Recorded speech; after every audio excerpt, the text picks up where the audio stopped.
Əziz uşaqlar, hər birinizi xoş gördük. Bildiyimiz kimi bugün Elm və Təhsil Nazirliyi tərəfindən 4-cü siniflərdə monitorinq təşkil olundu. Monitorinqdə istifadə olunan Azərbaycan dili suallarının izahını sizə verəcəm. Qeyd edeyim ki, kanalımızda riyaziyyat suallarının da izahı verilmişdi. Kanalımıza daxil olaraq sualların izahına baxıb faydalana bilərsiniz. Hər birinizə uğurlar arzulayıram. Gəlin vaxt itirmədən izahlarımıza keçək. Deməli, birinci, üçüncü tapşırıqlar heç bir mətnə aid deyil. Onları müstəqil şəkildə cavablandırın. Artıq məlumatımız oldu ki, yəni gördük ki, bu ildən etibarən monitorinqlərdə, yəni ötən illərdə istifadə olunan 3 dənə sual tapşırığı verilib. Yəni hansı ki, bu 3 dənə sual ötən illərdə monitorinqlərdə istifadə olunan suallardır. Ona görə, yəni bunlar heç bir mətnə aid deyillər. Verilmiş cümlələrin birində işlənmiş can qoymaq ifadəsinin əvəzində işlənə bilən ifadələri müəyyən edin. Biz birinci verilmiş cümləyə baxmalıyıq ki, burada can qoymaq ifadəsi hansı mənada işlənib? Bax, ata, sən nə edirsən? Bu pulları qazanmaq üçün bir həftə can qoymuşam. Sən isə onları odda yandırırsan. Baxın. Yəni, övlad ataya müraciət edir. Ata, sən nə edirsən? Bu pulları qazanmaq üçün bir həftə can qoymuşam. Baxaq görək bu hansı mənada işlənib burada can qoymaq. Deməli, baxın, bu pulları qazanmaq üçün bir həftə dəridən qabıqdan çıxmaq mənasında, yəni mən dəridən qabıqdan çıxmışam, can qoymuşam. Bir də qan tərə batmaq. Yəni, burada baxın 1, 3, doğru variant A variantı. Dəridən qabıqdan çıxmaq və qan tərə batmaq mənasında işlənib. İkinci suala baxırıq. Hansı cümlədə məcazi mənada işlənmiş söz var? Sağçalar böyük dəstələrlə ağaclarda yuva qururlar. Xeyr, burada yoxdur. Deməli, yazda yumurtadan çıxaraq gönçə, çiçək və yarpaqlarla qidalanırlar. Burada da yoxdur məcazi mənalı söz. Tırtılların bədənləri nazik, uzun tükcüklərlə örtülü olur. Xeyr, burada da yoxdur. Bala çıxardıqları dövrdə zağçalar daha çox işləməli olurlar. Baxın, burada işləməli olurlar. Zağçalar işləməli olurlar. Bu məcazi mənada verilmişdir. Deməli, doğru variant D variantı. Üçüncü sual. Mütəxəssislər kimyəvi preparatlar tətbiq etməklə ipək sarıyan kəpənək tırtıllarını məhv etməyi düşünürdülər cümləsində işlənmiş preparat sözünün mənasını müəyyən edin. Preparat sözü dərman mənasında işlənmişdir burada uşaqlar. A variantı. Keçək mətnimizə 4-12-ci tapşırıqları mətni oxuyaraq cavablandırın. Mətni oxuyub anlamalıyıq əlbəttə, sonra isə sualların izahına keçməliyik. Emular. Emu uça bilməyən quş növüdür. Emuların hündürlüyü təxminən 2 metr, çəkisi isə 30-50 kiloqram olur. Emular dəvə quşundan sonra dünyada ən böyük quşdur. Onlar uçmasa da güclü ayaqlara sahibdirlər. Çox sürətlə qaçırlar. Düzdür, dəvə quşular emulardan daha iri və daha sürətlidir. Amma emular təhlükə ilə üzləşəndə çevikliyi və yaxşı gizlənmə qabiliyyətinə görə onları geridə qoyur. Emular əsasən Avstraliya qitəsində yaşayır. Onlar geniş düzənlikləri, meşə kənarlarını və otlaqları sevirlər. Hər cür hava şəraitinə dözümlüdürlər, həmçinin uzun müddət susuz qala bilirlər. Emular bitkilərlə, meyvələrlə və toxumlarla qidalanır. Onlar həmçinin kiçik həşəratları, böcəkləri də yeyə bilirlər. 1932-ci ildə Avstraliyada güclü quraqlıq baş vermişdi. Bu səbəbdən təbiətdə emuların qidalandığı otlar, toxumlar və meyvələr azalmışdı. Həmin il təxminən 20 min emu əkim sahələrinə hücum edib fermerlərə böyük ziyan vurur. Problemi həll etmək üçün Avstraliya hökuməti emulara qarşı müharibə elan edir. Bir həftəlik döyüşdə 10 min əskər cəmi 1000 emu öldürə bilir. Emular təklikdə çevik hərəkətlərlə güllədən yayınır, gizlənir, beləliklə yaxşı müdafiə olunurdular. Belə müqaviməti gözləməyən ordu məğlubiyyəti qəbul edib döyüşü dayandırır. Bir müddət sonra emular həmin bölgəni tərk edirlər. Amma bunun səbəbi insanların mübarizəsi deyil, ərazidə qidanın tükənməsi olur. Bu hadisə tarixdə böyük emu döyüşü adlanır. Sürətli, çevik, güclü və ağıllı olan bu quşlar həmişə insanlarda maraq yaradıb. Əgər emuları yaxından görmək və müşahidə etmək istəyirsinizsə, Bakı Zooparkına gedə bilərsiniz. Mətnə əsasən hansı fikir doğrudur? Emular dünyanın ən böyük quşlarıdır. Xeyr, bu doğru deyil. Emular susuzluğa dözümlü deyillər. Bu da doğru deyil. Biz mətndə gördük ki, yazılmış ki, emular susuzluğa davamlı. Emular uçmasa da, deməli, sürətlə qaça bilirlər. Emular yalnız otla qidalanırlar. Aha, bizdən doğru fikri istəyir. Deməli, yalnız otla qidalanırlar. Bu da doğru deyil. Yuxarıda yazılmış ki, böcəklərlə, həşəratlarla da qidalana bilirlər. Doğru variant C variantıdır. Uçmasa da çox sürətlə qaça bilirlər. Və uşaqlar, nəzərinizə çatdırım ki, bu da bu ildən bir yenilikdir ki, baxın, mətndə deməli həm yazılı verilib mətn və şəkil də verilib. Baxın, şəkildə də bizə müəyyən məlumatlar verilib. İndi biz növbəti suallarda görərik. Məsələn, harada yaşayır, yumurtanın hündürlüyü nə qədərdir, rəngi nə tutalım ki, daha doğrusu nə qədərdir, rəngi nədir, sonra nə qədər qaçırlar, sürətləri verilib və s. Baxın, burada yəni burada deməli şəkildə də bizə müəyyən məlumatlar verilib. Biz sualları cavablandırarkən bunlara da diqqət eləyəcəyik. Mətndə hansı suala cavab yoxdur? Emular necə qidalanır? Buna cavab var. Hansı sürətlə qaçır? Burada var. Harada yaşayır? Burada var. Nə qədər yaşayır? Emuların nə qədər yaşadığı burada yoxdur. Hansı sürətlə qaçırlar? Baxın, şəkildə bunlar da şəkildə verilib. Amma nə qədər yaşaması haqqında bizə nə şəkildə, nə də mətndə heç bir məlumat verilməyib. 6-cı suala baxırıq. Böyük emu döyüşü hansı səbəbdən baş vermişdi? Dedik ki, böyük emu döyüşü hansı səbəbdən baş verdi? Emular əkin sahələrinə ziyan vurduğuna görə belə bir döyüş baş verdi. Emuların əkin sahələrini tərk etməsinin əsas səbəbi nə idi? Uşaqlar, emular əkin sahələrini deməli, səbəb nə idi? Əkin sahələrində emuların qidalanması üçün məhsul qalmamışdı. Deməli, biz mətndə gördük ki, qidalanma üçün heç bir məhsul qalmamışdı. Ona görə də onlar tərk etdilər. Avstraliya ordusu emularla döyüşdə nə üçün məğlub oldu? Deməli, ordu emuların müdafiə bacarıqlarını görüb döyüşü dayandırdı. Ordu gördü ki, artıq müqavimət göstərə bilmir. Baxın, biz yuxarıda mətndə gördük ki, burada yazılıb ki, bir həftə ərzində 10.000 əskər 1000 dənə emunu öldürə bildi. Yəni, müqavimət gördü ki, müqavimət göstərə bilmir, dayandırdı. 4-cü abzası hansı yarımbaşlıqla adlandırmaq olar? Deməli, uşaqlar, 4-cü abzasa baxaq, görək bunu hansı yarımbaşlıqla adlandıra bilərik. 4-cü abzas. 4-cü abzasda biz nə görürük uşaqlar? Bunların apardığı bu mübarizəni görürük də. Mübarizə aparırlar. Qida uğrunda mübarizə. Ona görə də elə bu başlığı necə adlandıra bilərik? Qida uğrunda mübarizə adlandıra bilərik. Sonuncu abzasın əsas məqsədi nədir? Sonuncu abzasda burada oxucunu maraqlı quş növü haqqında daha çox məlumat əldə etməyə çağırmaq. Çünki baxın, burada bir çağırış var ki, yəni daha çox müşahidə eləmək istəyirsə, daha yaxşı müşahidə etmək istəyirsə, yaxından Bakı Zooparkına gedə bilərsiniz. Burada belə deyim də, uşaqların bəziləri fikirləşir ki, emuları qorumağa, onları qayğı ilə yanaşmağa səsləmək. Amma burada, yəni bu öz-özlüyündə doğru fikir ola bilər. Bəli, biz qorumalıyıq, qayğı ilə yanaşmalıyıq. Amma axı o abzasda o haqda heç bir, belə deyim də, heç bir fikrə toxunulmayıb. Ona görə də doğru variant o deyil. İnsanların təbiət qarşısında gücünün zəif olmasına hansı abzasda öz əksini tapır? Uşaqlar, burada da elə 4-cü abzasdır ki, biz görürük ki, insan yəni təbiət qarşısında acizdir. 12-ci sual. Emular haqqında şəkildə verilmiş məlumatları müəyyən eləyin. Deməli, uşaqlar, şəkildə üzr istəyirəm. Şəkildə burada emuların tək yaşaması haqqında məlumat vardır. Bir də yumurtasının ölçüsü. Baxın, şəkildə nə haqda məlumat var? Adətən tək yaşayırlar. Bir də yumurtalarının ölçüsü verilib. Ona görə də burada doğru variant hansı oldu? Doğru variant oldu 1-3 A variantı. Deməli, 13-21-ci tapşırığın mətni oxuyaraq cavablandırın. Burada da qovaq ağacı mətnidir. Mətni gəlin birlikdə oxuyaq. Tural belini aşağı əyib, yastı daşı ehtiyatla yerə qoydu. Sonra qamətini düzəltdi. Daşı göstərib, bax, bu bizim üçün ocaq qabıdır, dedi. Doğrusu, uşaqlar ömründə ocaq qabı sözünü eşitməmişdilər və bu qabın nəyə lazım olduğunu da bilmirdilər. Tural isə gözləyirdi ki, bu kəşfinə görə ona ürəkdən təbrik etsinlər. Amma kimsədən səs çıxmırdı. Təkcə Zaur astadan pıçıldadı. Əla daşdır, o daş deyil, ocaq qabıdır, deyə Tural etiraz etdi. Ocaq qabı, o nə olan şeydir? Zaur soruşdu.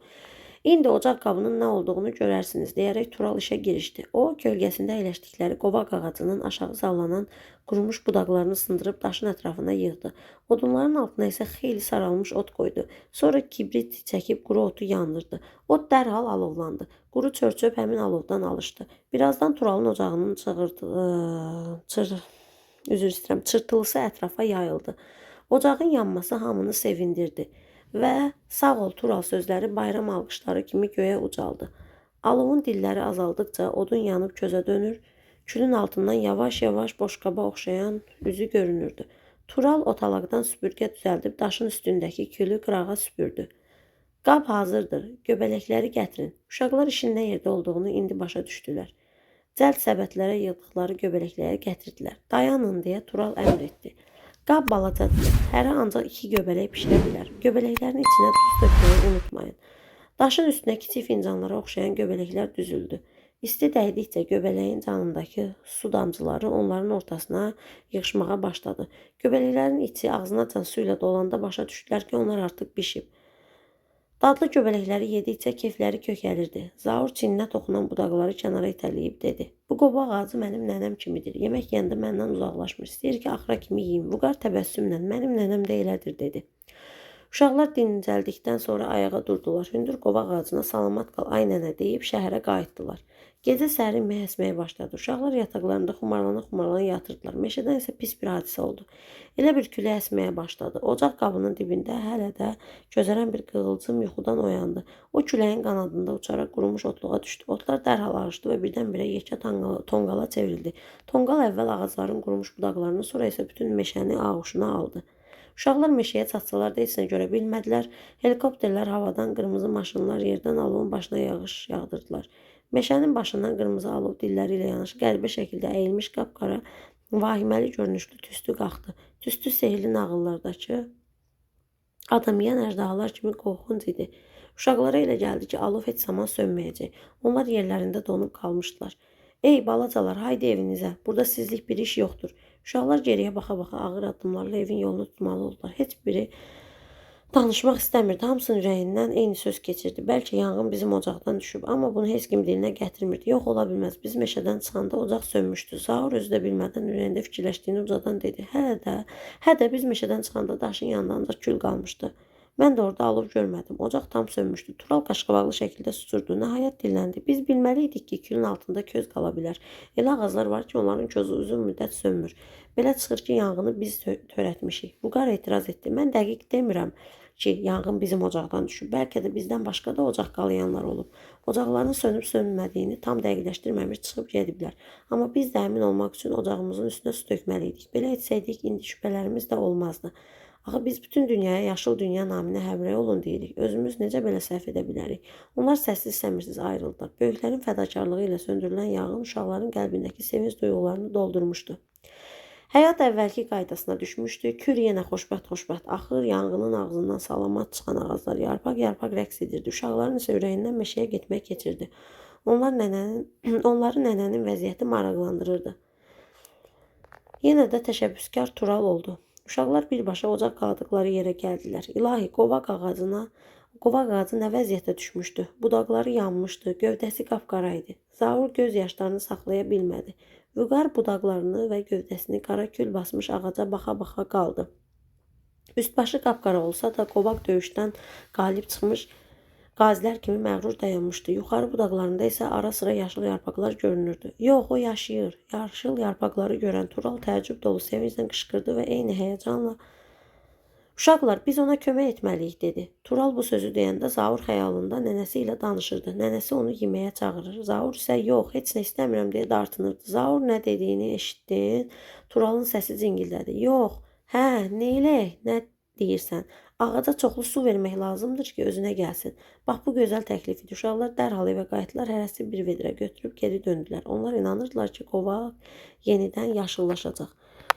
13-cü suala baxırıq. Mətnin məzmununa və hekayə xəttinə əsasən səhvləri müəyyən eləyin. Deməli, uşaqlar, burada göbələklərin bişirilməsi gündüz şəhərdə baş verdiyi məkan. Zaman gündüz, bu doğrudur.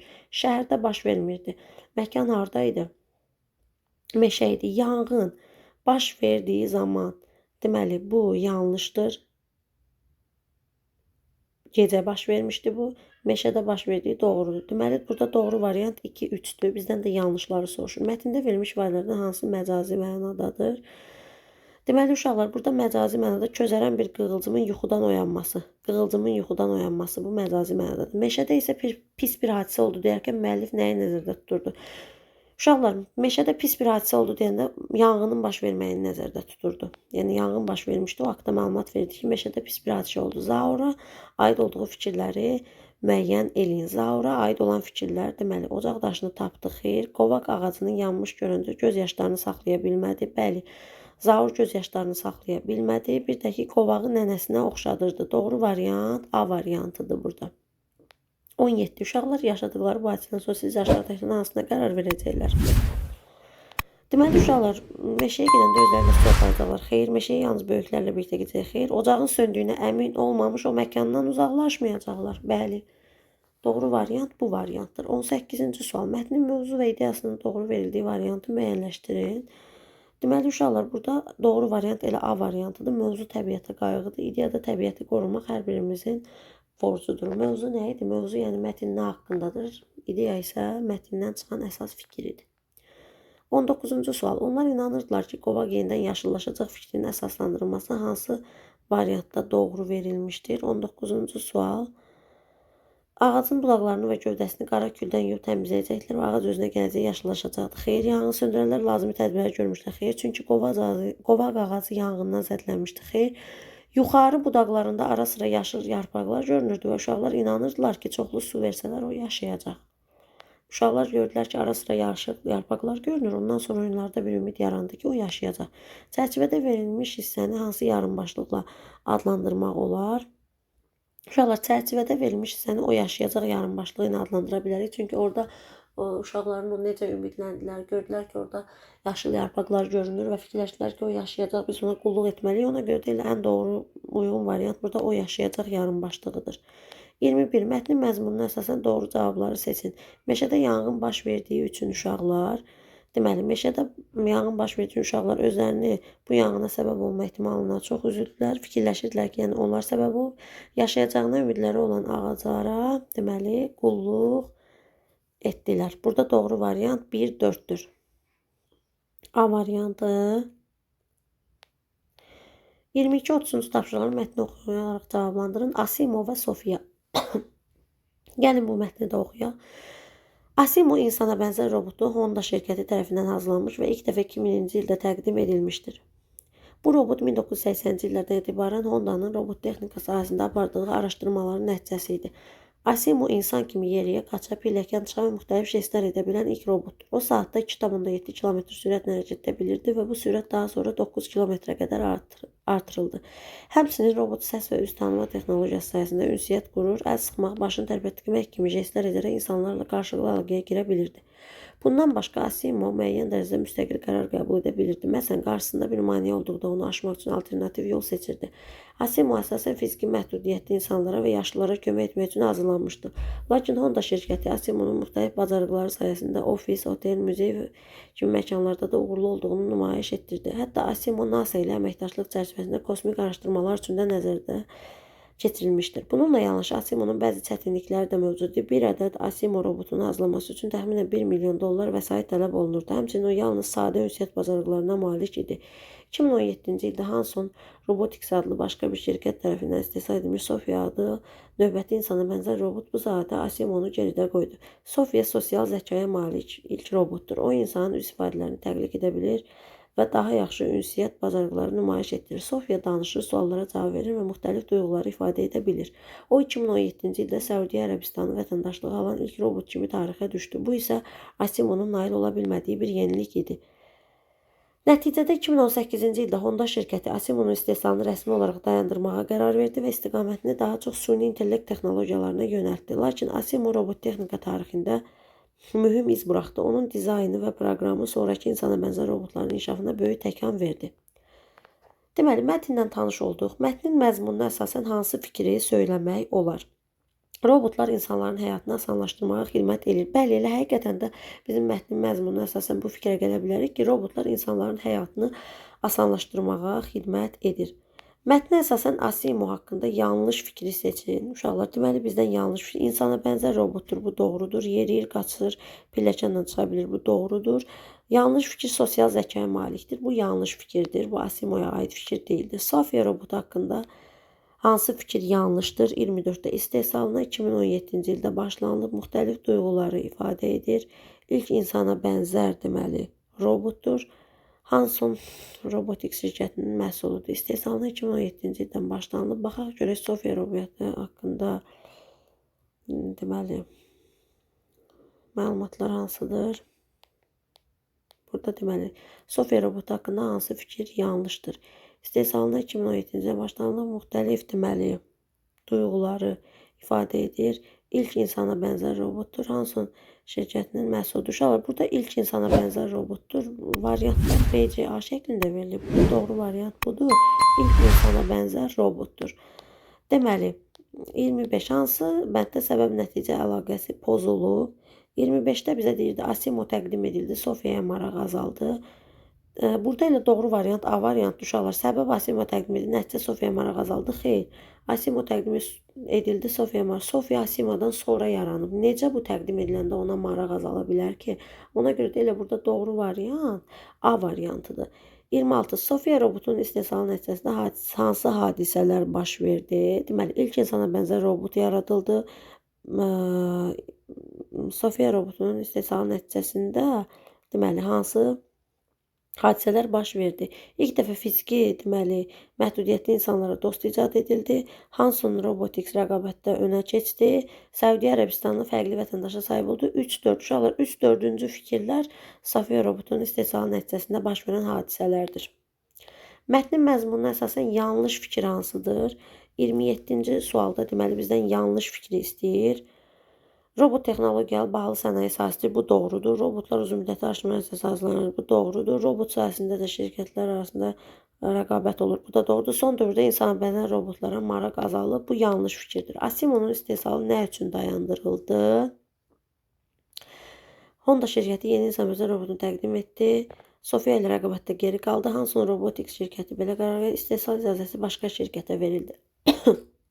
Burada doğru variant B variantıdır. Uşaqlar Sofia ilə rəqabətdə geri qaldı. 29. Honda şirkətinin 2018-ci ildə verdiyi qərarı hansı fikri öyrənməyə əsas verir? Rəqabətdə dözümsüz məhsulların istehsalı dayandırılır. Bəli, elə doğru fikir budur. Rəqabətdə dözümsüz məhsulların istehsalı dayandırılır. Deməli, 3-cü abzas hansı yarımbaşlıqla adlandırmaq olar? 3-cü abzası, baxın 3-cü abzasa qayıdaq biz. 3-cü abzas.